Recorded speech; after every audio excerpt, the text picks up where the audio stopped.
Hey guys, it's Weds here with another Destiny 2 video in the Rich Queen expansion, and today I'm gonna show you how to take your Warlock to another level. With this new season, the Warlock is awesome. With this build, as you can see in the background, I was able to tank some ogres damage, some champions damage, and a lot of those big beam that can kill you in an instant. And I will show you how to make this happen with your own builds. To simply break down what's happening with this setup, you're running Empowering Rift.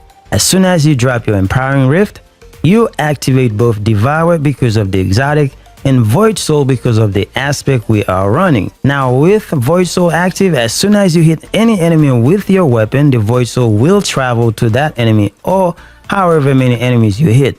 These enemies will be tethered, weakened, while getting the life sucked out of them. When those enemies die, not only the Devour buff getting extended, your Rift gets energy back, thereby allowing you to repeat the process all over again. Wait, that's not all. If you have teammates in your Rift, they benefit from not only big damage, but also from disrupting the enemies, making them less threatening. Now, that is a lot happening, which takes the Warlock to another level we have not seen before. So let's go to the build and show you what I'm running. The first thing that we're gonna go to is the aspects and fragment, and let's go with the abilities. So we are running Empowering Rift, and you will know why in a second. And the jump is whatever you like, and this is native with the Warlock Pocket Singularity, and we're running the best grenades in the game right now, the Vortex grenade. So as far as the aspects, we are running Chaos Accelerant and also Child of the Old Gods. Now you will know exactly why we are running this because of the exotic that we are running. Now let's go with the fragments. The fragments, I'm running the Echo of Expulsion, and I'm also running Echo Remnants and Echo of Persistence. Now I don't want to read what those things do, so you will know exactly once you check your subclass. Now the reason why we are running Chaos Accelerant instead of Feed the Void, it's because of the exotic that we are using, the Secant Filament, the new Warlock exotic legs armor. So that's why we are running this. And as far as this one is concerned, this is a no-brainer. So the reason why we are running this is because not only when you cast your Rift, you get those Void Soul that seeks the enemy, but also in the middle where it says when target is being drained, you are granted grenade and melee energy if you're running Healing Rift. So we are not running Healing Rift, so we are only concerned about the health because we are running Empowering Rift. This aspect in the build is multitasking. Not only are you killing enemy a lot faster, but you're also getting your health as fast as possible because of Devour. Now let's go and show you the exotic that we are talking about. We're talking about the Secant Filament, and this is what it says it does. Devouring Rift. Casting your Empowering Rift will grant you Devour. Damage dealt by you and your allies from within your Empowering Rift will disrupt combatants. So this is why we are running this. As soon as we cast this, we get Devour, and you know how Devour works. You get your health, and also the more you are killing, the more you are staying healthy. So let's go with the weapons in the build. So weapon is gonna be dependent on what you are doing, so we're not gonna spend too much time.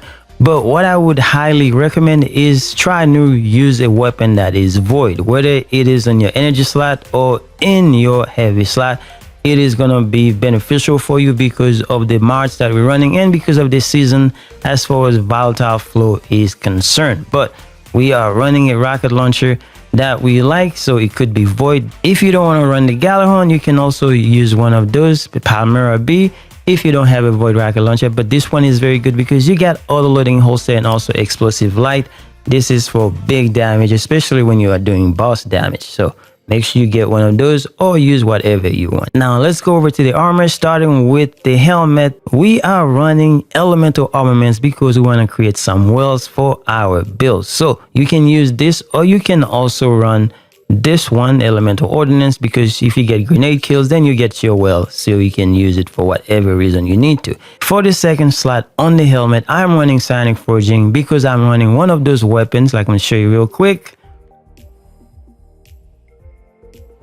It has the land tank perk because every time you kill an enemy, you get increased resilience. Also, you get damage resistance. That's why we are running those. So if you're using your weapon that has a land tank perk, so it makes sense to use that. But other than that, you can use harmonic siphon, so you can make orbs, or you can use the kinetic one, because whatever you want to do in this perk. And for the third slot, we are running whatever ammo finder that we need. For instance, I'm using rocket launcher, so I'm using this. And then for Warlock, you need as much recovery as possible.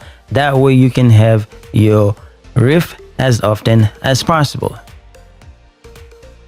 Now for the arms, it's going to be based on what you're doing, so either barrier, unstoppable, or overload, so whatever you need to do. But I am running taking charge, because I always say for any of my build, as long as orbs exist in this game, that's what I'm gonna run, because I want to get charged with light, and because I'm using protective light. And then also running some resilience, but if you want more recovery, so you might as well go with recovery here. And for our chest piece, I am running Font of Might, but there are other options you can use if you want. So I'm running this for some extra damage, and of course concussive dampener always in my build, because I want to have that protection. And for our third slot on the chest piece, we are running the thermoshock plating, one of the new mods that gives you resistance against solar damage as well as arc damage, so it's a 2-for-1. And then we are adding more recovery, because we are a warlock. And for the legs armor, we are running the exotic that makes the build, the Secant Filaments, a new exotic for the warlock. And inside of it, we are putting some protective light, because we want that protection every time we get charged with light. That's why we are running taking charge. And of course, Absolution, one of the better mods that can give you your ability as fast as possible, so if you can use this. And rocket launcher scavenger, because this is the season of the rockets. And also some more recovery to get that recovery as high as we can, wherever we can get it. And lastly, we have the class item. We have plenty of choices, but you need to make sure you have volatile flow in your build, because this season is all about volatile flow. Next, we have overload flow. We are using this just in case we encounter some overload champions, but if you're not gonna deal with overload champions, then you can switch this for something else. And we're also using the Lucent finisher, especially when we are playing solo. Finish the champions or a Lucent hive, then you can get some heavy ammo for your heavy weapon. And we add some resilience there, because it makes sense based on the stats that we have in the build. Basically, that is it, guys. Just go out there, try this build, and you will see what I'm talking about. So thank you guys for watching. I will see you guys later.